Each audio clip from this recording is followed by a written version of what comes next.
ഗോപനെ train കയറ്റി വിട്ടിട്ട് രണ്ടുപേരും ഫ്ലാറ്റ് എത്തിയപ്പോൾ തന്നെ സമയം ഒരുപാട് വൈകിയിരുന്നു. കൃഷ്ണ ഫോണിൽ സംസാരിച്ചുകൊണ്ടാണ് കേട്ടോ ഫ്ലാറ്റിലേക്ക് കയറി വരുന്നത്. തൊട്ടരികെ ശ്രീയും ഉണ്ട്. ഇന്നത്തെ വിശേഷങ്ങൾ അറിയാനും മക്കളുടെ സംസാരം കേൾക്കാനും ഷാരിയും മുത്തശ്ശിയുമാണ് കേട്ടോ വിളിക്കുന്നത്. ഓരോ വിശേഷങ്ങൾ പറഞ്ഞ് ഫ്ലാറ്റ് എത്തിയപ്പോൾ അകത്ത് കയറിയിട്ട് വീഡിയോ കോൾ ചെയ്യാം മുത്തശ്ശി എന്ന് പറഞ്ഞ് കൃഷ്ണ ഫോൺ കട്ടാക്കി. ശേഷം ശ്രീയിൽ നിന്ന് കീ വാങ്ങിക്കൊണ്ട് ഫ്ലാറ്റ് തുറന്ന് ഇരുവരും അകത്തേക്ക് കയറി. എന്നിട്ട് സോഫയിലേക്ക് വന്നിരുന്നു കൊണ്ട് കൃഷ്ണ അമ്മയെ വീഡിയോ കോൾ ചെയ്തു. ഈ സമയം ചെരുപ്പൊക്കെ സ്റ്റാൻഡിലേക്ക് എടുത്തു വെച്ചുകൊണ്ട് ശ്രീയും കൃഷ്ണയ്ക്കൊപ്പം സംസാരിക്കാനായി കൂടി. മുത്തശ്ശിക്ക് വേണുവിൻ്റെ കാര്യമായിരുന്നു അറിയേണ്ടിയിരുന്നത്. അവൻ കഴിക്കുന്നോ, മെലിഞ്ഞോ, വണ്ണം വെച്ചോ എന്നൊക്കെ. പുള്ളിക്കാരൻ അവിടെ നിന്ന് വന്നപ്പോൾ എങ്ങനെയിരുന്നോ അതുപോലെ തന്നെ ഇരിപ്പുണ്ട് മുത്തശ്ശി, ഒരു മാറ്റവും ഇല്ല. ശ്രീ മുത്തശ്ശിയെ സമാധാനപ്പെടുത്തിക്കൊണ്ട് പറഞ്ഞു. പിന്നെ ഓരോ വിശേഷങ്ങൾ പറയുന്നതിനിടയിൽ ഷാരിയോടായി കൃഷ്ണ, അമ്മ ഇന്നിവിടെ ഒരു സംഭവം നടന്നു. എന്താ മോളെ? ഒരാൾ ഇന്നിവിടെ കൊച്ചു കുഞ്ഞുങ്ങളെക്കാളും വലിയ കരച്ചിലായിരുന്നു കേട്ടോ അച്ഛൻ പോയപ്പോൾ. പക്ഷെ അതാരാണെന്ന് എന്നോട് ചോദിക്കരുത്, ഞാൻ പറയില്ല. അമ്മയും മുത്തശ്ശിയും ചിരിക്കുന്നു. കൃഷ്ണ ആരെക്കുറിച്ചാകും പറഞ്ഞതെന്ന് അവർ ഊഹിച്ചു. തന്നെയാണ് പറഞ്ഞതെന്ന് മനസ്സിലായ ശ്രീ കൃഷ്ണയെ രൂക്ഷഭാവത്തോടെ ഒന്ന് നോക്കിക്കൊണ്ട് കൊഞ്ഞണം കാട്ടുന്നു. ഇത് കണ്ട ഷാരിയും മുത്തശ്ശിയും ചിരിക്കുന്നു. അല്പനേരം കൂടി ഫോണിൽ എല്ലാവരോടും വിശേഷങ്ങളൊക്കെ പറഞ്ഞുകൊണ്ട് കൃഷ്ണ ഫോൺ കട്ട് ചെയ്തു. ശേഷം ശ്രീയും കൃഷ്ണയും കൂടി കട്ടിലിൽ കിടന്നുകൊണ്ട് മുഖത്തോട് മുഖം നോക്കി ചിരിക്കുന്നു. പുഞ്ചിരി വിടർന്നിരിക്കുന്ന കൃഷ്ണയുടെ മുഖത്തേക്ക് നോക്കി ശ്രീ എന്തോ ആലോചിച്ചു. ശേഷം കൃഷ്ണയോടായി, കിച്ചുവേ, നമുക്ക് ഈ കല്യാണം അങ്ങ് വേണ്ടെന്ന് വെച്ചാലോ?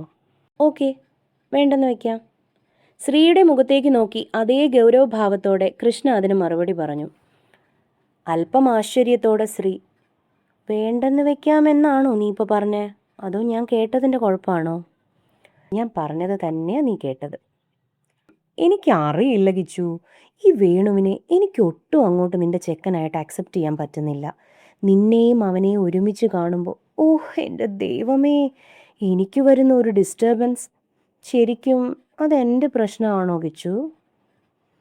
കൃഷ്ണ ഒരു ചിരിയോടെ അതിന് മറുപടി പറഞ്ഞു. നീ എൻ്റെ ലൈഫിൻ്റെ കാര്യം ഓർത്ത് ഒരുപാട് ടെൻസ്ഡാണ് കുട്ടാ. ആ ടെൻഷൻ നീ അവരോടുള്ള വെറുപ്പായി കാണിക്കുന്നു, അത്രേ ഉള്ളൂ. അതായിരിക്കും. അല്പനേരത്തെ നിശബ്ദതയ്ക്ക് ശേഷം ശ്രീ തുടർന്നു. അതൊക്കെ പോട്ടെ കിച്ചു, നാളത്തെ നമ്മുടെ പരിപാടി എന്താ? ആദ്യം നമുക്ക് ഇവിടുത്തെ അമ്പലം എവിടെയാണെന്നൊന്ന് കണ്ടുപിടിക്കണം. എന്നിട്ട് അവിടെ പോയൊന്ന് മനസ്സിരുത്തി പ്രാർത്ഥിച്ചിട്ട് ഇവിടെ ഫുള്ളൊന്ന് ചുറ്റിക്കറങ്ങി കാണണം. ഇനിയുള്ള 3 ദിവസം നമുക്ക് അടിച്ചു പൊളിക്കാൻ കുട്ടാ. കോളേജ് തുടങ്ങിക്കഴിഞ്ഞാൽ പിന്നെ ഒന്നിനും സമയം ഉണ്ടാകില്ല നമുക്ക്. അതിന് ചിരിച്ചുകൊണ്ട് ശ്രീ, പിന്നല്ല, നമ്മൾ നാളെ പൊളിക്കും മുത്ത്. രണ്ടുപേരും ചിരിക്കുന്നു. പിറ്റേന്ന് രാവിലെ അതിരാവിലെ തന്നെ രണ്ടുപേരും കുളിച്ചൊരുങ്ങി അടുത്തുള്ള അമ്പലം അന്വേഷിച്ച് നടക്കുകയാണ്. ഒടുവിൽ അന്വേഷണം ഫലം കണ്ടു കേട്ടോ. തേടിയ വള്ളി കാലിൽ ചുറ്റി എന്ന് പറയുന്ന പോലെ തൊട്ടടുത്ത് തന്നെ ഒരു കൃഷ്ണക്ഷേത്രം.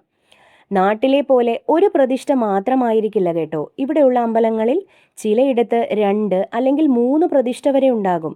ഇവിടെ രാധാമോഹനും ശ്രീകൃഷ്ണനുമാണ് പ്രധാന പ്രതിഷ്ഠ. ശ്രീകൃഷ്ണൻ രാധ അവർ തമ്മിലുള്ള ബന്ധം സാധാരണ പ്രണയബന്ധത്തിനപ്പുറമുള്ള ആഴത്തിലുള്ള സ്നേഹബന്ധമാണ്. ഏതൊരാൾക്കും അറിയാവുന്ന കാര്യമാണത്. അവർ 2 വ്യത്യസ്ത ശരീരങ്ങളാണെങ്കിൽ തന്നെ ഒരേ ആത്മാവിന്റെ ഭാഗമാണെന്ന് വിശേഷിപ്പിക്കപ്പെടുന്നു. രാധയും കൃഷ്ണനും തമ്മിലുള്ള ബന്ധം ഭക്തിയുടെയും സ്നേഹത്തിന്റെയും ഉത്തമ മാതൃകയായി കണക്കാക്കപ്പെടുന്നു. കൃഷ്ണയും ശ്രീയും അവിടേക്ക് ചെല്ലുമ്പോൾ ഭക്തരുടെ നല്ല തിരക്കാണ് ക്ഷേത്രത്തിൽ. അവിടുത്തെ ഏറ്റവും വലിയ അമ്പലങ്ങളിൽ ഒന്നാണ് കേട്ടോ ഈ രാധാകൃഷ്ണസ്വാമി ക്ഷേത്രം. ഈ ക്ഷേത്രത്തിൽ ആദ്യമായി വരുന്നത് കൊണ്ട് തന്നെ അവിടുത്തെ രീതികളൊന്നും വശമില്ല രണ്ടുപേർക്കും. എങ്കിലും അവിടെ വന്നവരെയൊക്കെ നോക്കി ഓരോ കാര്യങ്ങൾ ചെയ്ത് മുന്നോട്ട് പോവുകയാണ് ശ്രീയും കൃഷ്ണയും. കണ്ണനോട് മനസ്സു തുറന്ന് രണ്ടുപേരും പ്രാർത്ഥിച്ചു. കന്നഡയാണ് കേട്ടോ ഇവിടെ എല്ലാവരും സംസാരിക്കുന്നത്. ഇടയ്ക്കൊക്കെ മാത്രം തമിഴ് സംസാരിക്കുന്നവരെയും കാണാം. ചിലർ ഈ 2 ഭാഷയും ഇടകലർത്തി സംസാരിക്കും. അത് പക്ഷേ നമുക്കൊക്കെ മനസ്സിലാക്കാൻ നല്ല പാടായിരിക്കും. കൃഷ്ണയും ശ്രീയും തമിഴ് നല്ല പോലെ പറയും. പറഞ്ഞാൽ മനസ്സിലാവുകയും ചെയ്യും. തമിഴ് സിനിമ കണ്ടുള്ള പരിചയമാണ് കേട്ടോ. കന്നഡ 2 പേർക്കും അത്ര വശമില്ല. ഈ ക്ഷേത്രത്തിൽ പ്രസാദമായി ചന്ദനവും കുങ്കുമവും പിന്നെ അവിടുത്തെ ചില പൂക്കളും കൂടാതെ വെണ്ണയും കേസരിയും പഴവും ഒക്കെ ഇട്ട ഒരു കൂട്ടും തരും. പ്രസാദവും വാങ്ങി തൊഴുതു തിരിഞ്ഞ കൃഷ്ണയുടെ അടുത്തേക്ക് പെട്ടെന്ന് ഒരു പ്രായമായ സ്ത്രീ വന്നു നിന്നു. നല്ല പ്രായമുണ്ട് കേട്ടോ. അവർ കഴുത്തിലും കൈകളിലുമൊക്കെയായി ഒരുപാട് തകിടുകളും രുദ്രാക്ഷമാലയും അണിഞ്ഞിരുന്നു. അവളെ ഒന്ന് നോക്കി ഒരു വിടർന്ന പുഞ്ചിരി സമ്മാനിച്ചുകൊണ്ട് അവർ അവളുടെ തലയിലൊന്ന് തടകി. പരിചയമില്ലാത്ത സ്ഥലവും ആളുകളുമായിരുന്നതുകൊണ്ട് കൃഷ്ണ ആദ്യം ഒന്ന് പരിഭ്രമിച്ചു കേട്ടോ. ശേഷം ആ പരിഭ്രമം മാറ്റിക്കൊണ്ട് അവൾ ഒന്ന് ചിരിച്ചു. ഇത് കണ്ട ആ മുത്തശ്ശി മുഖത്തെ ചിരി നിലനിർത്തിക്കൊണ്ട് തന്നെ അവരുടെ കയ്യിലെ കുങ്കുമം കൃഷ്ണയുടെ നെറ്റിയിലേക്ക് വെച്ചുകൊടുത്തു. ശേഷം തമിഴിലായി പറഞ്ഞു, വരവേണ്ടിയ ഇടത്തുക്ക് ദാമാ വന്നിരിക്കேன். അവൾക്ക് മുത്തശ്ശി പറഞ്ഞത് മനസ്സിലായെങ്കിലും എന്തിനതിപ്പോൾ തന്നോട് പറഞ്ഞു എന്ന കാര്യം അവൾക്ക് മനസ്സിലായില്ല. എങ്കിലും ഒന്നും മിണ്ടാതെ അവൾ ചിരിച്ചുകൊണ്ട് അപ്പുറത്ത് നിൽക്കുന്ന സ്ത്രീയെ ഒന്ന് നോക്കി. ഈ സമയം സ്ത്രീ പ്രാർത്ഥിച്ചു കഴിഞ്ഞ് കൃഷ്ണയ്ക്കരികിലേക്ക് വന്നു. അടുത്തു വന്ന സ്ത്രീയുടെ ശ്രദ്ധ കൃഷ്ണയുടെ നെറ്റിയിലേക്കാണ് പതിച്ചത്. ഒരു ചിരിയോടെ സ്ത്രീ കൃഷ്ണയുടെ മുഖത്തേക്ക് നോക്കിക്കൊണ്ട്, നീ എന്താ കിച്ചു കുങ്കുമം ഇട്ടേക്കുന്നേ? ഞാൻ ഇട്ടതല്ല ശ്രീ, ഈ മുത്തശ്ശി ഇട്ട് തന്നതാ. ശേഷം രണ്ടുപേരും മുത്തശ്ശിയെ നോക്കുന്നു. ആ മുത്തശ്ശി അപ്പോഴും കൃഷ്ണയുടെ മുഖത്തുനിന്ന് കണ്ണെടുക്കാതെ നോക്കി നിൽക്കുകയായിരുന്നു. കൃഷ്ണയെ ഇങ്ങനെ നോക്കി നിൽക്കുന്ന ആ വൃദ്ധയോട് ശ്രീ, മുത്തശ്ശിക്ക് മലയാളം അറിയാമോ? എന്നാൽ അതിന് മറുപടി കൊടുക്കാതെ ഒന്ന് ചിരിച്ചുകൊണ്ട് അവർ ശ്രീയുടെ നെറ്റിയിലും കുങ്കുമം വെച്ചു കൊടുത്തു. ശേഷം കൃഷ്ണയുടെ കൈ പിടിച്ച് ശ്രീയുടെ കയ്യിൽ കൊടുത്തുകൊണ്ട് അല്പം ഗൗരവത്തോടെ തന്നെ പറഞ്ഞു, ഭദ്രമാ പാത്തുക്കോ. ഇത്രമാത്രം പറഞ്ഞുകൊണ്ട് കൃഷ്ണയുടെ കവിളിൽ ഒന്ന് തലോടിക്കൊണ്ട് ഒരു ചിരിയോടെ അവർ അവിടെ നിന്ന് നടന്നുപോയി. ശരിക്കും ഇവിടെ ഇപ്പം എന്താ സംഭവിച്ചത് എന്ന മട്ടിൽ ഒന്നും മനസ്സിലാകാതെ അവർ രണ്ടും മുഖാമുഖം നോക്കി നിൽക്കുകയാണ്. ചിലപ്പോഴേ ഇവിടുത്തെ എന്തേലും ആചാരമാകും കിച്ചു ഇതൊക്കെ. നമ്മളിവിടെ ആദ്യമായിട്ടല്ലേ, അതുകൊണ്ടാകും. അങ്ങനെയാകും എന്ന മട്ടിൽ കൃഷ്ണയും തലയാട്ടുന്നു. ശേഷം അവർ രണ്ടുപേരും തൊഴുതുകൊണ്ട് ക്ഷേത്രത്തിൽ നിന്നും ഇറങ്ങി. അങ്ങനെ ദിവസങ്ങൾ പിന്നിട്ടു. ഈ സമയം വേണുവിൻ്റെയും സതീഷിൻ്റെയും ട്രെയിനിങ് പീരീഡൊക്കെ കഴിഞ്ഞു. ഇപ്പോൾ പുതിയ പ്രോജക്റ്റൊക്കെ ഹാൻഡിൽ ചെയ്യുന്നത് കൊണ്ട് നല്ല തിരക്കാണ്. വേണു ഈ ഡിപ്പാർട്ട്മെൻറ്റിലെ 5 പേരോടും നല്ല കൂട്ടാണ് കേട്ടോ. സാനിയ, റീനു, അലൻ, ഭാസ്കർ, പിന്നെ സതീഷ്. ഫുഡ് കഴിക്കുന്നതും വർക്കിൻ്റെ കാര്യങ്ങളും എല്ലാം ഇവർ 6 പേരും ചേർന്നാണ് ചെയ്യുന്നത്. എല്ലാവരും വർക്കിൻ്റെ കാര്യത്തിൽ പക്ക ആയതുകൊണ്ട് സീനിയർ ഓഫീസർക്കും അവരോട് വലിയ കാര്യമാണ്. എന്നാൽ ഇപ്പുറത്തോ കോളേജൊക്കെ തുടങ്ങി ശ്രീയും കൃഷ്ണയും ജീവിതം അടിപൊളിയായി കൊണ്ടുപോകുന്നു. കോളേജ് കഴിഞ്ഞ് അവർ നേരെ കോഫി ഷോപ്പിൽ പോകും. ജോലിയൊക്കെ കഴിഞ്ഞ് പിന്നെ അവിടെ നിന്ന് ഒരു 6 മണിയോടെ ഫ്ലാറ്റിലെത്തും. എന്തെങ്കിലും വെച്ചുണ്ടാക്കി കഴിച്ച് അച്ഛനെയും അമ്മയും വേണുവിനെയും ഒക്കെ വിളിച്ച് സംസാരിച്ചിട്ട് അവർ കിടന്നുറങ്ങും. രാവിലെ വീണ്ടും കോളേജ്, പഠിത്തം, അങ്ങനെ. ശനിയാഴ്ചകളിൽ ചിലപ്പോൾ വേണു ഇങ്ങോട്ട് വരും. കൂടെ സതീഷും കാണും കേട്ടോ. എന്നിട്ട് എല്ലാവരും കൂടി പുറത്തുപോയി ഭക്ഷണമൊക്കെ കഴിച്ച് ഒന്ന് കറങ്ങും. അങ്ങനെ കാര്യങ്ങളെല്ലാം വളരെ സന്തോഷത്തോടെ പോയിക്കൊണ്ടിരിക്കുന്നു. ദിവസങ്ങൾ അങ്ങനെ ആഴ്ചകളായി മാറി. വേണുവിൻ്റെ ഓഫീസിൽ എന്നത്തെയും പോലെ എല്ലാവരും ഓരോ ജോലിയിൽ മുഴുകിയിരിക്കുന്നു. വേണു എന്തൊക്കെയോ പേപ്പേഴ്സ് നോക്കുന്നു. അതിലെന്തൊക്കെയോ പ്രശ്നമുള്ളതായി അവൻ്റെ മുഖം വെളിപ്പെടുത്തുന്നുണ്ട്. അത് മനസ്സിലാക്കി സതീഷ് അവനോട് കാര്യം തിരക്കി. അല്പം ദേഷ്യത്തിലായിരുന്നു കേട്ടോ വേണു. അതുകൊണ്ട് ആദ്യം ചോദിച്ചപ്പോൾ അവൻ അതിന് മറുപടിയൊന്നും കൊടുത്തില്ല. പിന്നെയും ചോദിച്ചപ്പോൾ കയ്യിലെ പേപ്പേഴ്സൊക്കെ കാണിച്ച് അവൻ സതീഷിനോടായി പറഞ്ഞു, ദാ ഈ പ്രോജക്റ്റ് ആകെ മിസ്റ്റേക്ക് ആണല്ലോ. ഇതൊന്നും നോക്കാതെ കൊണ്ട് സബ്മിറ്റ് ചെയ്താൽ സാറിൻ്റെ വായിലിരിക്കുന്നത് നമ്മളെല്ലാവരും കേൾക്കേണ്ടി വരും. ശേഷം അങ്ങോട്ടേക്ക് നോക്കിക്കൊണ്ട് അലൻ ഒന്നിവിടെ വന്നേ. അലൻ വേണുവിൻ്റെ അരികിലേക്ക് വരുന്നു. പേപ്പേഴ്സൊക്കെ അലനെ കാണിച്ചുകൊണ്ട്, അലൻ ഇതൊക്കെ ചെക്ക് ചെയ്യാതെ ശരിക്കും എന്ത് ചെയ്യായിരുന്നു? ഇത് കേട്ട അലൻ, ഞാനല്ല വേണു, സാനിയാണ് ഇതൊക്കെ ഹാൻഡിൽ ചെയ്തിരുന്നത്. റിപ്പോർട്ടൊക്കെ ഫൈനലൈസ് ചെയ്ത് സാറിൻ്റെ കയ്യിൽ കൊടുത്തതും സാനിയാണ്. അലൻ പറഞ്ഞു നിർത്തി. ഈ ബഹളം അവിടെ നടക്കുന്ന സമയത്താണ് സാനിയയും റീനുവും അങ്ങോട്ടേക്ക് കയറി വരുന്നത്. അവരെ കണ്ടതും ഗൗരവം ഒട്ടും കുറയ്ക്കാതെ തന്നെ വേണു സംസാരിച്ചു. സാനിയ, ഈ റിപ്പോർട്ട് നന്നായി ചെക്ക് ചെയ്തിട്ട് തന്നെയാണോ അപ്രൂവ് ആക്കിയത്? ഇതിൽ ഒരുപാട് മിസ്റ്റേക്ക് ഉണ്ടല്ലോ. സാനിയ ഒന്നും മനസ്സിലാകാതെ എല്ലാവരുടെയും മുഖത്ത് മാറി മാറി നോക്കുന്നു. എല്ലാവരുടെയും മുഖത്തും ഒരു ടെൻഷൻ ഉണ്ട് കേട്ടോ. അതിന് കാരണം ഇന്ന് വരെ ആരും സാനിയോട് ഇത്ര ഗൗരവത്തിൽ സംസാരിക്കാൻ ധൈര്യപ്പെട്ടിട്ടില്ല. അതും അവിടുത്തെ മാനേജറുടെ മകളായതുകൊണ്ട് മാത്രമല്ല കേട്ടോ. അവളോട് തർക്കിച്ച് ജയിക്കാൻ വലിയ പാടാണ്. സാനിയുടെ മുഖത്തും ആ അമ്പരപ്പ് കാണുന്നുണ്ട്. അത് മറച്ചു വെച്ചുകൊണ്ട് അവൻ അവളോട് ചോദിച്ചു, വാട്ട് ഹാപ്പൻ വേണു? വേണു അവൾക്ക് തെറ്റുകൾ ഓരോന്നായി ചൂണ്ടിക്കാണിച്ച് പറഞ്ഞു കൊടുക്കുകയാണ്. അവളും അതൊക്കെ ഒന്നുകൂടെ നോക്കി ഉറപ്പുവരുത്തുന്നു. ഗൗരവഭാവത്തോടെ ദേഷ്യത്തിൽ നിൽക്കുന്ന വേണുവിൻ്റെ അടുത്തേക്ക് ഈ സമയം സതീഷ് മെല്ലെ വന്നു. ശേഷം താഴ്ന്ന സ്വരത്തിൽ പറഞ്ഞു, ഡാ നിന്റെ ശബ്ദം ഒന്ന് കുറയ്ക്ക്, എന്നിട്ട് സമാധാനത്തിൽ സംസാരിക്ക്. അവൾ ആരാണെന്ന് നിനക്കറിയാലോ. വേണു അല്പം ദേഷ്യത്തോടെ തന്നെ, ആരായാലും എനിക്കൊന്നുമില്ല. തെറ്റ് കണ്ടാൽ ഞാൻ പറയും, അതാരാണെങ്കിലും. ഞാൻ ഉള്ള കാര്യമല്ലേ പറഞ്ഞത്, അല്ലാതെ കയ്യിൽ നിന്നൊന്നും ഇട്ട് പറഞ്ഞില്ലല്ലോ. ഈ പ്രോജക്റ്റേ ഒരാളുടെ മാത്രമല്ല, എല്ലാവരും കൂടെ എഫർട്ട് ഇട്ട് ചെയ്യുന്നതാണ്. ഇവനോട് സംസാരിച്ചിട്ട് കാര്യമില്ല എന്ന് മനസ്സിലാക്കി സതീഷ് പതിയെ പുറകിലേക്ക് മാറി നിന്നു. എല്ലാവരും സാനിയാണ് ഇപ്പോൾ നോക്കുന്നത്.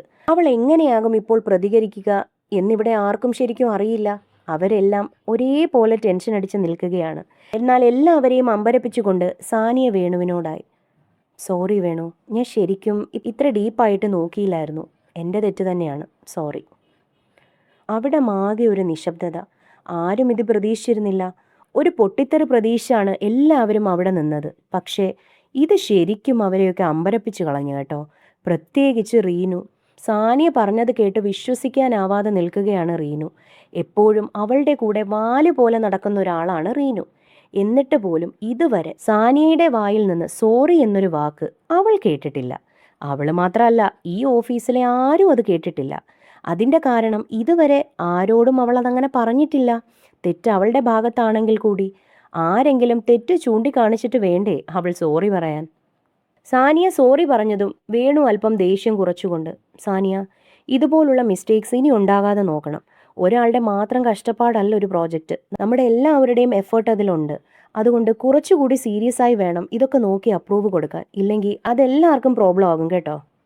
അവൾ ഓക്കെ എന്ന് പറഞ്ഞുകൊണ്ട് തലയാട്ടി. ശേഷം എല്ലാവരും അവരവരുടെ സീറ്റിലേക്ക് പോയിരുന്നു. സാനിയയും അവളുടെ സീറ്റിൽ ഇരുന്നു കൊണ്ട് എന്തോ ആലോചിച്ചു. ശേഷം അവൾ വേണുവിനെ ഒന്ന് നോക്കി. ഈ സമയം അവൾ പോലും അറിയാതെ അവളുടെ മുഖത്തൊരു ചിരി വിരിഞ്ഞു. സമയം പോയിക്കൊണ്ടിരുന്നു, പക്ഷെ അവളുടെ കണ്ണുകൾ അവനിൽ തന്നെ ഉടക്കി നിന്നു. അങ്ങനെ ഉച്ചയ്ക്ക് ആഹാരം കഴിക്കാനായി എല്ലാവരും ക്യാൻറ്റീനിലേക്ക് വന്നു. സാനിയ കൈ കഴുകാനായി വാഷ്റൂമിലേക്ക് കയറിയപ്പോൾ റീനുവും ഒപ്പം ചെന്നു. അവിടെ എത്തിയതും സാനിയയുടെ മുമ്പിൽ ചെന്ന് നിന്ന് അവളുടെ മുഖത്തേക്ക് സൂക്ഷിച്ചു നോക്കിക്കൊണ്ട് റീനു, നീ ഓക്കെ ആണല്ലോ അല്ലേ സാനിയ? ചിരിച്ചുകൊണ്ട് സാനിയ അതിന് മറുപടി പറഞ്ഞു, യെസ്, അബ്സല്യൂട്ട്ലി ഫൈൻ. ഇന്ന് വേണു പറഞ്ഞതിനൊന്നും നിനക്ക് ശരിക്കും ഒരു പ്രോബ്ലവും ഇല്ല? റീനു ഇപ്പോഴും രാവിലെ നടന്ന ആ പ്രശ്നത്തിൽ നിന്നും മുക്തയായിരുന്നില്ല കേട്ടോ. സാനിയ ഒരു ചിരിയോടെയാണ് റീനുവിൻ്റെ ചോദ്യത്തിന് മറുപടി പറഞ്ഞത്. ഒരു പ്രോബ്ലവും ഇല്ല. ആക്ച്വലി വേണു എനിക്കിന്നൊരു വലിയ ഫേവറാണ് ചെയ്തു തന്നത്. ഫേവറോ? എല്ലാവരുടെയും മുന്നിൽ വെച്ച് നിന്നോട് ദേഷ്യപ്പെട്ട് ഇത്രയും സംസാരിച്ചതാണോ അവൻ ചെയ്ത favour? Are you insane Saniya? Maybe. ഒന്നും മനസ്സിലാകാതെ നിൽക്കുന്ന റീനുവിനെ നോക്കി ചിരിച്ചുകൊണ്ട് സാനിയ തുടർന്നു, നിനക്കറിയില്ല റീനു, ഞാൻ ഇന്ന് എത്ര ഹാപ്പിയാണെന്ന്. നിങ്ങളെല്ലാവരും വേണു എന്നോട് ദേഷ്യപ്പെട്ടല്ലോ എന്ന കാര്യമാണ് ചിന്തിക്കുന്നത്. ബട്ട് എനിക്ക് ഒരാളെങ്കിലും ഓപ്പണായി എന്നോട് എൻ്റെ തെറ്റുകൾ ധൈര്യത്തോടെ പറഞ്ഞല്ലോ എന്ന സന്തോഷമാണ്.